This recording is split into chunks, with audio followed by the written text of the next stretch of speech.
വർഷങ്ങൾക്ക് മുമ്പ് റിട്ടയർ ചെയ്തവർക്ക് വിശ്രമിക്കാൻ പറ്റിയ ഒരു തണുപ്പുള്ള ശാന്തമായ നഗരം അതായിരുന്നു ബാംഗ്ലൂർ. എന്നാൽ ഇന്ന് 100-ലധികം യൂണിക്കോണുകൾ, ആയിരക്കണക്കിന് മൾട്ടിനാഷണൽ കമ്പനികൾ, വർഷത്തിൽ കോടിക്കണക്കിന് ഡോളറിന്റെ വിദേശ നിക്ഷേപം, ലോകത്തിലെ തന്നെ ഏറ്റവും പ്രധാനപ്പെട്ട ടെക് ഹബ്ബുകളിൽ ഒന്നായി എങ്ങനെ ബാംഗ്ലൂർ മാറി? സാങ്കേതിക വിദ്യയുടെയും ബിസിനസിന്റെയും ലോകത്ത് അമേരിക്കക്ക് ഒരു സിലിക്കൺ വാലി ഉണ്ടെങ്കിൽ ഏഷ്യയുടെ സിലിക്കൺ വാലി അത് ബാംഗ്ലൂരാണ്. ഇത് പെട്ടെന്നൊരു ദിവസം കൊണ്ട് സംഭവിച്ച അത്ഭുതമല്ല, കൃത്യമായ ആസൂത്രണത്തിന്റെയും ചില സുപ്രധാന ചരിത്രപരമായ തീരുമാനങ്ങളുടെയും ഫലമാണ്. ബാംഗ്ലൂർ നഗരത്തിന്റെ ആരും പറയാത്ത യഥാർത്ഥ കഥ നമുക്ക് നോക്കാം. നമുക്ക് 2000-കളിൽ നിന്നല്ല തുടങ്ങേണ്ടത്, മറിച്ച് 1900-കളുടെ തുടക്കത്തിൽ നിന്നാണ്. മൈസൂർ സാമ്രാജ്യത്തിന്റെ ഭരണാധികാരിയായിരുന്ന 4-ാം കൃഷ്ണ വോഡയാറും അദ്ദേഹത്തിന്റെ ദിവാനായിരുന്ന സർ എം വിശ്വേശ്വരയ്യയും വിദ്യാഭ്യാസത്തിനും വ്യവസായത്തിനും നൽകിയ പ്രാധാന്യമാണ് ആ വിത്ത്. 1909-ൽ പ്രശസ്ത വ്യവസായി ജംഷഡ്ജി ടാറ്റയും മൈസൂർ രാജാവിന്റെ ഫലമായി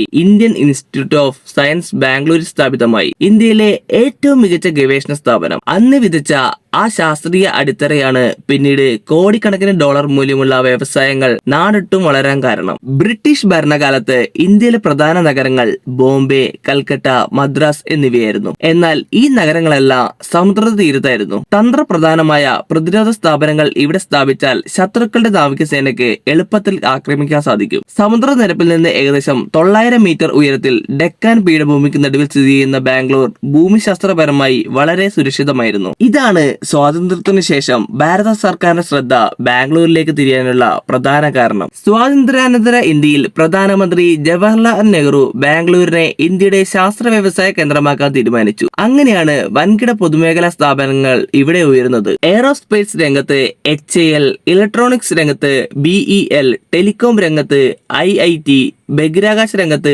ISRO ഇവയെല്ലാം ആസ്ഥാനമാക്കിയത് ബാംഗ്ലൂരിലാണ്. ഇതിന്റെ ഫലമായി രാജ്യത്തിന്റെ വിവിധ ഭാഗങ്ങളിൽ നിന്നുള്ള 10,000-കണക്കിന് മിടുക്കന്മാരായ എഞ്ചിനീയർമാരും ശാസ്ത്രജ്ഞന്മാരും ബാംഗ്ലൂരിലേക്ക് താമസം മാറ്റി. ടെക്നിക്കൽ സ്കില്ലുള്ള വലിയൊരു തൊഴിൽ ശക്തി അവിടെ രൂപപ്പെട്ടു. 1970-കളിൽ Karnataka State Electronics Development Corporation ചെയർമാനായിരുന്ന RK ബാലിക ഒരു സ്വപ്നം കണ്ടു. ഇന്ത്യക്കൊരു സിലിക്കൺ വാലി വേണം. അങ്ങനെയാണ് 18 കിലോമീറ്ററിൽ 330 ഏക്കർ സ്ഥലത്ത് ഇലക്ട്രോണിക് സിറ്റി എന്ന ആശയം ജന്മമെടുക്കുന്നത്. ഇന്ത്യയിൽ ആദ്യമായിട്ടായിരുന്നു ഇലക്ട്രോണിക്സ് കമ്പനികൾക്ക് മാത്രം ഒന്നിച്ച് പ്രവർത്തിക്കാൻ ഒരു പ്രത്യേക വ്യവസായിക മേഖല ഒരുങ്ങുന്നത്. ഇന്ന് നമ്മൾ കാണുന്ന IT ബൂമിന്റെ യഥാർത്ഥ വിത്തുപാകിയത് അവിടെയായിരുന്നു. 1985 ഇതാണ് ബാംഗ്ലൂരിന്റെ ചരിത്രത്തിലെ ഏറ്റവും നിർണായകമായ വർഷം. അമേരിക്കൻ ചിപ്പ് നിർമ്മാതാക്കളായ ടെക്സസ് ഇൻസ്ട്രുമെന്റ് ഇന്ത്യയിൽ ഒരു R&D സെന്റർ തുടങ്ങാൻ തീരുമാനിച്ചു. അവർ തിരഞ്ഞെടുത്തത് ഡൽഹിയോ ബോംബെയോ ആയിരുന്നില്ല, മറിച്ച് ബാംഗ്ലൂർ ആയിരുന്നു. അന്നത്തെ കാലത്ത് ഇന്റർനെറ്റ് ഇല്ല,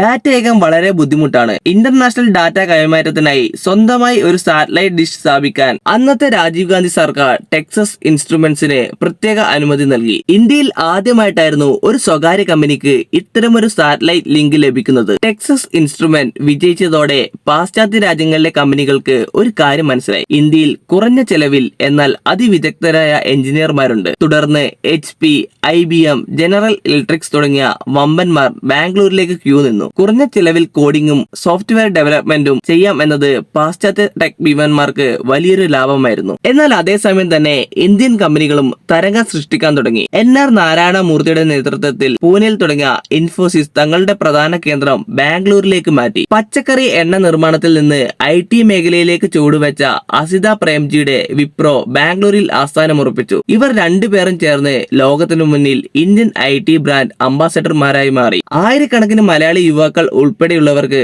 ആദ്യമായി IT ജോലികൾ ലഭിക്കാൻ തുടങ്ങിയത് ഈ കാലഘട്ടത്തിലാണ്. 1991-ലെ സാമ്പത്തിക ഉദാരവൽക്കരണം കൂടിയായപ്പോൾ കാര്യങ്ങൾ വേഗത്തിലായി. 1997-ൽ ഇന്ത്യയിൽ ആദ്യമായി ഒരു സംസ്ഥാനം സ്വന്തമായി IT പോളിസി പ്രഖ്യാപിച്ചു. അത് കർണാടകയായിരുന്നു. സിംഗപ്പൂർ സർക്കാരുമായി കൈകോർത്ത് വൈറ്റ് ഫീൽഡിൽ ഇന്റർനാഷണൽ ടെക് പാർക്ക് ബാംഗ്ലൂർ നിർമ്മിച്ചു. എയർ കണ്ടീഷൻ ചെയ്ത ഓഫീസുകൾ, 24 മണിക്കൂറും വൈദ്യുതി, ഹൈ സ്പീഡ് ഇന്റർനെറ്റ്, വിദേശ കമ്പനികൾക്ക് വന്ന് പ്ലഗ് ആൻഡ് ഫെയറിൽ ജോലി തുടങ്ങാം. ഇത് ബാംഗ്ലൂരിനെ ആഗോളതലത്തിൽ ശ്രദ്ധേയമാക്കി. ടെക്നോളജി മാത്രമല്ല, ബാംഗ്ലൂരിന്റെ വളർച്ചയ്ക്ക് മറ്റൊരു രഹസ്യ ആയുധം കൂടി ഉണ്ടായിരുന്നു. അത് അവിടുത്തെ കാലാവസ്ഥയാണ്. ഉഷ്ണമേഖലാ രാജ്യമായ ഇന്ത്യയിൽ വർഷം മുഴുവൻ തണുപ്പുള്ള അപൂർവം വലിയ നഗരങ്ങളിൽ ഒന്നാണ് ബാംഗ്ലൂർ. ബാംഗ്ലൂർ. വിദേശികൾക്കും മറ്റ് സംസ്ഥാനക്കാർക്കും ഇവിടെ താമസിക്കാൻ വളരെ എളുപ്പമായിരുന്നു. കൂടാതെ കർണാടകയിലും അയൽ സംസ്ഥാനങ്ങളായ കേരളം, തമിഴ്നാട്, ആന്ധ്ര എന്നിവിടങ്ങളിലും ആയിരക്കണക്കിന് എഞ്ചിനീയറിംഗ് കോളേജുകൾ ഉണ്ടായിരുന്നു. ഇവിടെ നിന്ന് ഇറങ്ങുന്ന ലക്ഷക്കണക്കിന് എഞ്ചിനീയറിംഗ് ബിരുദധാരികളുടെ സ്വാഭാവിക ലക്ഷ്യസ്ഥാനമായി ബാംഗ്ലൂർ മാറി.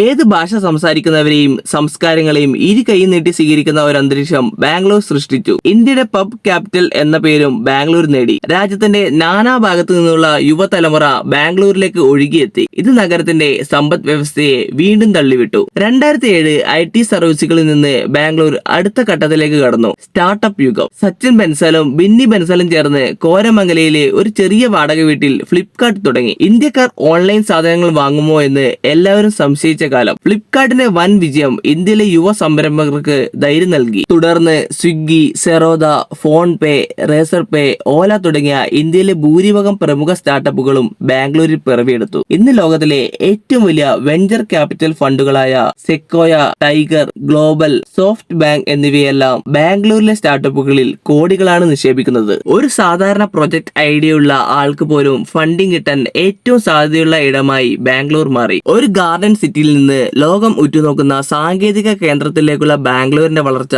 കൃത്യമായ കാഴ്ചപ്പാടിന്റെയും കഠിനാധ്വാനത്തിന്റെയും ഫലമാണ്. നിങ്ങളുടെ മനസ്സിൽ ഒരു വലിയ ബിസിനസ് ഐഡിയ ഉണ്ടെങ്കിൽ അത് യാഥാർത്ഥ്യമാക്കാൻ ഇന്നും ഇന്ത്യയിലെ ഏറ്റവും മികച്ച സ്ഥലം ബാംഗ്ലൂർ തന്നെയാണ്.